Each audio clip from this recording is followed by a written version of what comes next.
Le samouraï. Comment tu es toi? Comment tu trouves la Papouasie? La Papouasie? Oui. Mais je suis un Papouas. Hein. Ah ouais. C'est ça qu'il s'agit.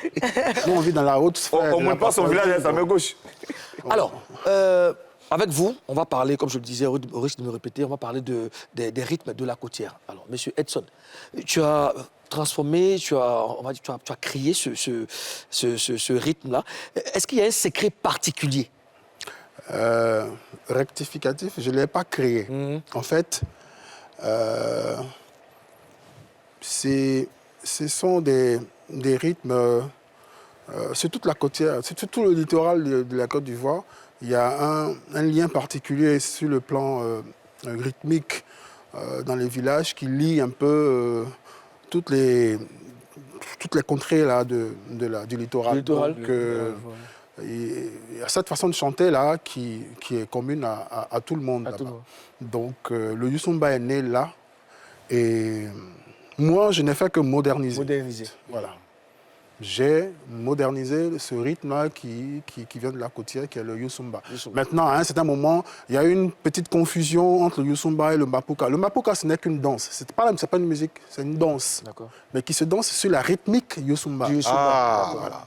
Puisqu'ils sont tous du littoral, de la côtière. Effectivement, c'est la même rythmique, le même jeu de djembé à l'origine, avec les shakers, avec la bouteille, voilà. Et c'est sur cette rythmique-là que la danse des fesses se faisait.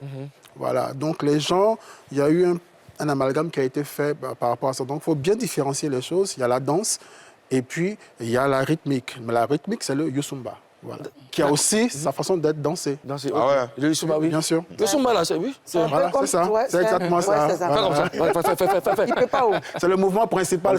Faut faire. Voilà. Ah, ça, au moins, c'est bon. Ne touche pas.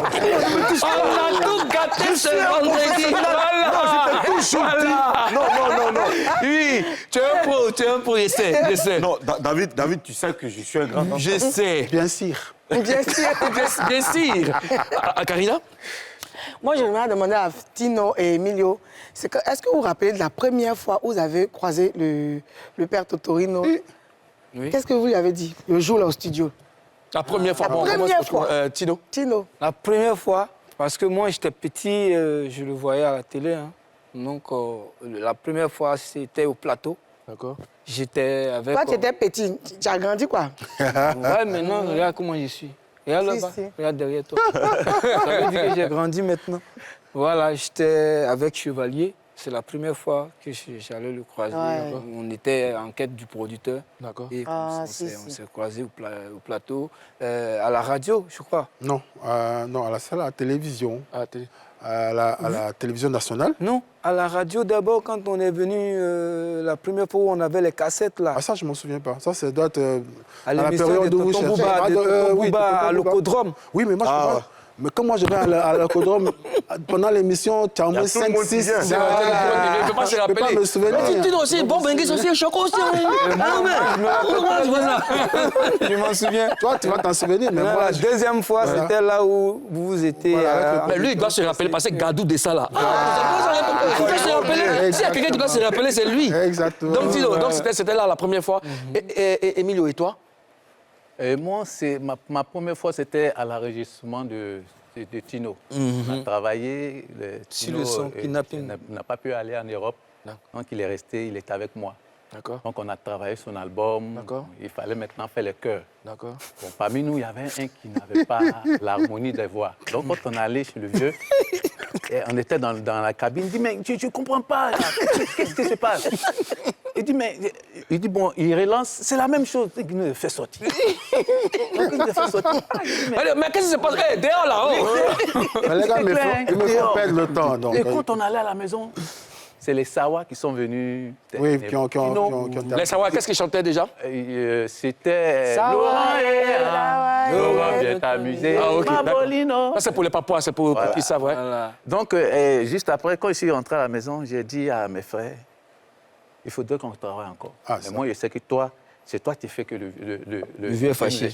C'est lequel là? C'était Olivier. Ah, Olivier, ton petit Olivier que tu maîtrisais bien. Oh, Lui, voilà, il ne connaît pas les harmonies, tout ça. Là. Ouais. Et bon, juste après, Olivier nous est resté. Puis on est resté là en train de travailler.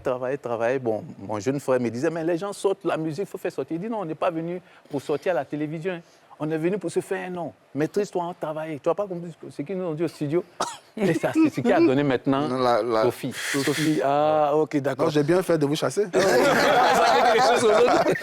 Alors, ma question, c'est pour David. Comment ça se passe en général? Comment est-ce que tu as réussi à donner une couleur plus moderne à cette musique de la côtière? Il faut juste... J'ai eu le flair de pouvoir...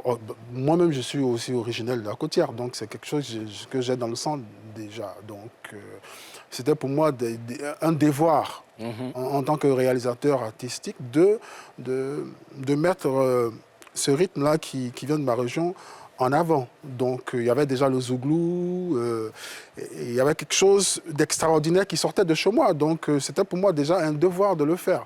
Donc, quand je m'y suis mis, j'ai commencé avec Aboutou Roots, dont j'ai failli être le producteur de leur premier album, parce qu'on a un oncle en commun. À l'époque, ils étaient venus déposer une cassette chez l'oncle au 220. Et il n'y avait pas de téléphone portable, ils n'avaient que les fixes. Donc les gars, ils n'avaient pas de contact. Donc ils sont venus déposer. Moi, j'ai pris la cassette et puis j'ai écouté pendant une semaine dans ma voiture. Je dis, ils sont venus te donner la cassette, mais ils n'ont pas de téléphone, rien du tout. On ne savait pas où les joindre. Wow. Donc je les ai perdus de vue. On ne pas de 94, 95 par là. Et c'est en 96. Wow. Et j'étais membre du jury de Podium 96. Et il y avait une rubrique qui avait été instaurée où on détectait le talent. D'ailleurs, même c'est là-bas que les Magic System sont passés la première fois à la télé, en faisant le Warrior, tout ça. Wow. Et c'était la finale. Nous, on était en train de délibérer dans une salle à côté. Et puis, on fait passer justement cette rubrique-là. Et puis j'entends mon titi, tu l'as fait. Je dis, attends, je reconnais cette chanson-là. Donc je vais à l'écran, je dis, mais ce sont les gars que je cherche depuis. Donc je sors de la salle. Ils avaient fini de prester, donc je sors pour pouvoir aller récupérer un contact et tout ça. Et dès que j'ouvre la porte, je vois mon grand frère Henri Cartier qui rentre. Lui aussi, il cherche à me voir. Donc on se croise à l'entrée. Et il me dit, purée, David, je viens de découvrir un groupe là que je vais produire, je vais te les présenter. Je dis, toi aussi, moi, je viens de découvrir un groupe aussi. C'est comme ça que je loupe l'occasion d'être le producteur de cet album-là, Les Enfants s'amusent. D'accord. Parce que lui, il était dans la salle, quand ils ont fini de chanter, il les a récupérés en même temps. Fou. Donc moi, je les ai vus à l'écran, en sortant de la salle. On se croise, il me dit, bon, je viens de signer un groupe là. Question. Tu as loupé, le loupement, je veux que tu m'expliques. Tu as loupé l'occasion de mettre des jeunes à la lumière ou bien tu as loupé l'occasion de se faire des feuilles? Ben si, j'ai loupé l'occasion de me faire des feuilles là. Ah, bien sûr.